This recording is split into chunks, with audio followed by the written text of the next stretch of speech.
Since the Taliban took control of Afghanistan last year, the future of the country's women has been in peril.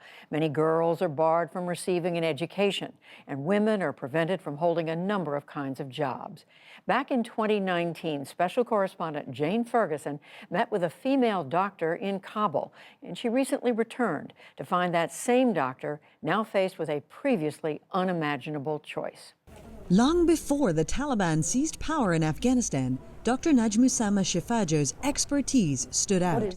One of the country's top gynecologists, she offered a crucial service to thousands of women, advised the government, and from the clinic she built in the capital Kabul, pioneered the import of advanced medical technology for expecting mothers.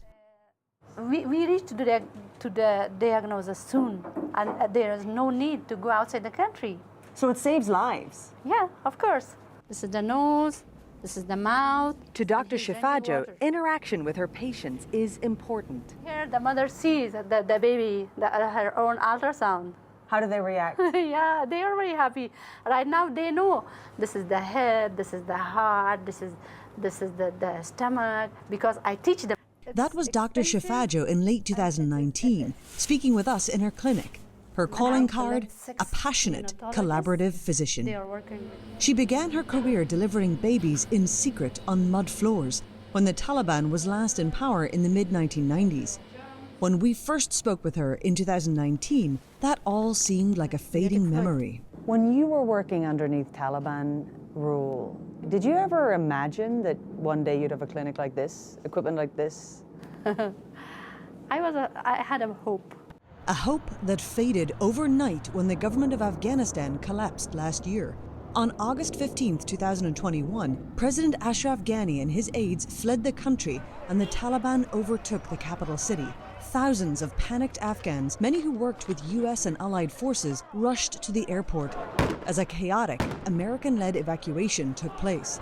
Among them, many professional Afghan women. Not Dr. Shifajo. She was here at her clinic. All the patients who came to me on that days, they were really needed people, needed women.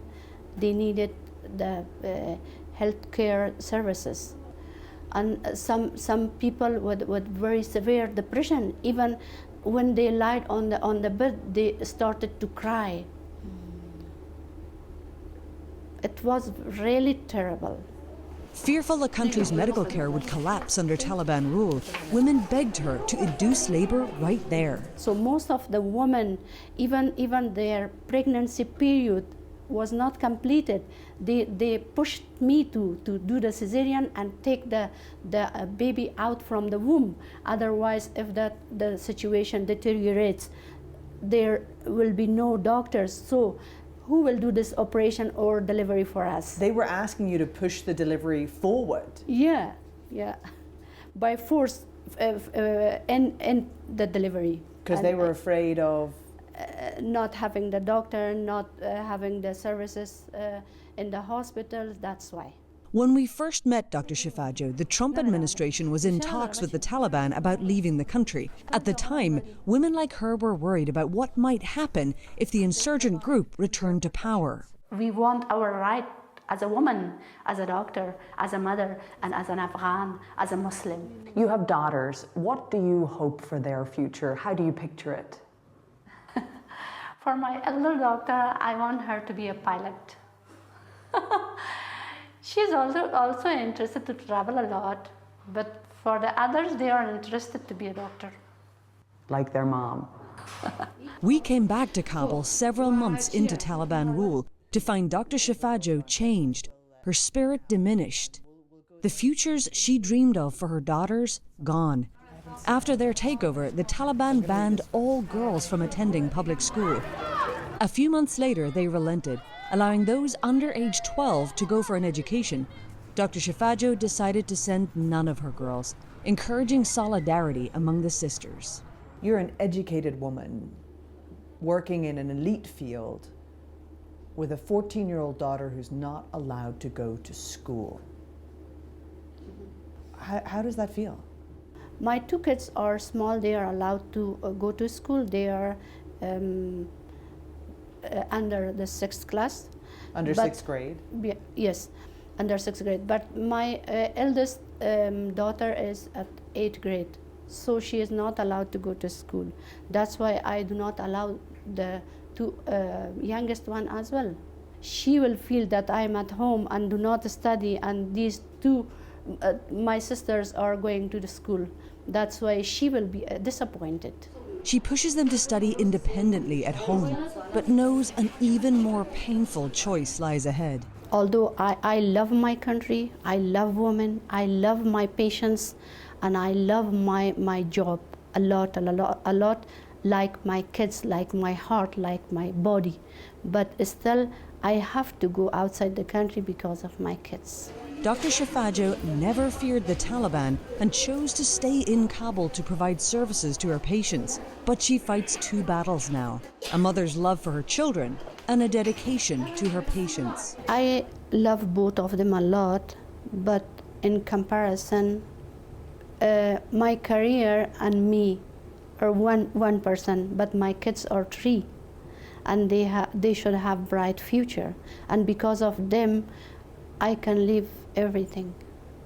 It's impossible to overstate what she leaves behind as an Afghan, as a doctor, and as a self-made professional. It took 48 years to reach my goal, and I will not have this much life to start from the zero until I reach my goal. So it will take so much time. One of my friend went to Canada, and she was very good, very famous, and very professional doctor in Afghanistan. Over there, she is nothing, but she went because of her kids. That is all too common for many here fleeing for Western countries, once top specialists in their field, now trying to get qualified for assistance work. Right now also I am depressed, and I take medication for depression.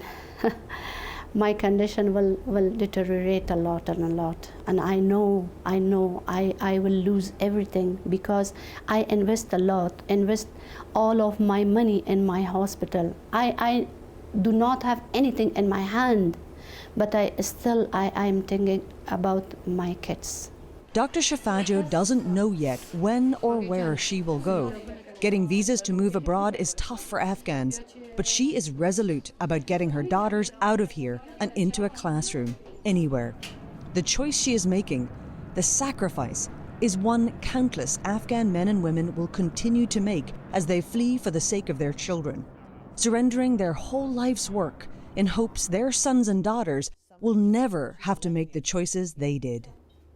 For the PBS NewsHour, I'm Jane Ferguson, in Kabul, Afghanistan.